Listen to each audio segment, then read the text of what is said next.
lines. You could have We are dangerous listening to the objects. Governor Ron DeSantis. I want to break in here. Landfall has been made. The storm Helene has now made landfall as a Category 4. I want to go to John Berman, who is in the bullseye. Let's talk to him in Tallahassee. John Berman is now made landfall as a Category 4 hurricane. Hurricane Helene officially making landfall. What are you feeling? What are you seeing?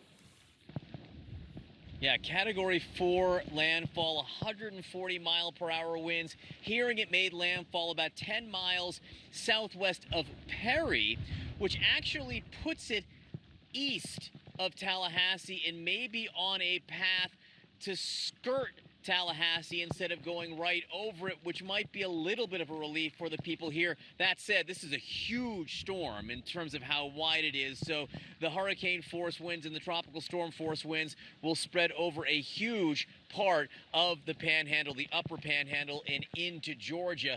But this storm made landfall with 140-mile-per-hour winds, and it's moving very, very quickly, which means that it will maintain its hurricane force as it moves over northern Florida and into Georgia. And that's where it will bring the trees down, the power lines, and create even more problems. The storm surge numbers that we are going to get from the Big Bend area in Florida, I can only imagine what they will be. If that storm made landfall with what they're saying 140-mile-per-hour winds, it must have put so much water up into those areas.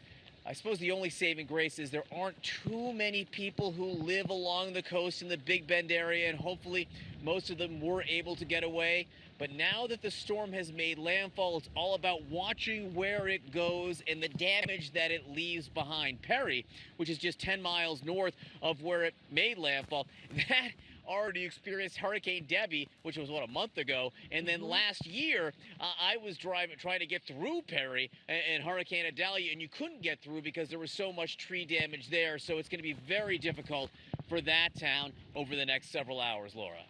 John Berman, so important. And we were listening to the governor talking and saying to everyone, you got to hunker down, that they were going to expect not only the landfall, but the surge and the water that was going to continue to rise. The hazardous conditions, be wary of the standing water, be wary of the downed power lines that could also be there as well, and to take precautions. And as John was saying, to treat it as if it were a tornado with those huge force. I mean, 140-mile-per-hour winds, and thinking about that eye of the storm. Don't be fooled, Governor DeSantis said, by the calm that might come. This is not the time to look around it.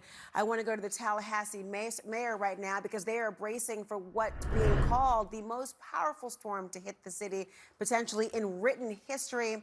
The mayor of Tallahassee, Mayor John Daley, joins me now. Mayor, thank you for joining us. We've just heard that landfall has happened. The governor was speaking. Tell us what Tallahassee is experiencing right now.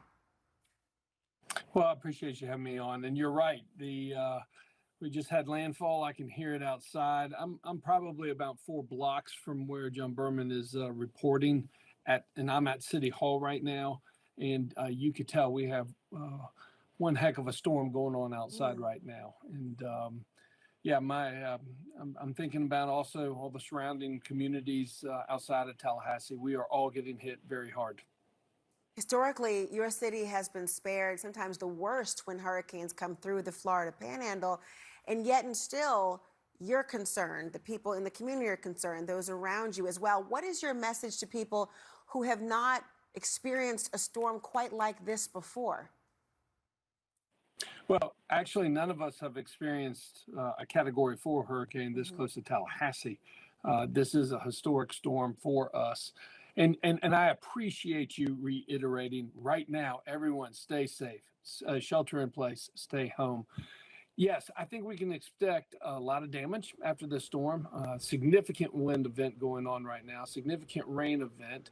We are not a coastal community. We're about 30 miles in from the coast, so we're not as concerned with the storm surge for Tallahassee as much as we are known for our trees, and we love our trees, and internationally known for our natural beauty. But trees and power lines and winds do not mix.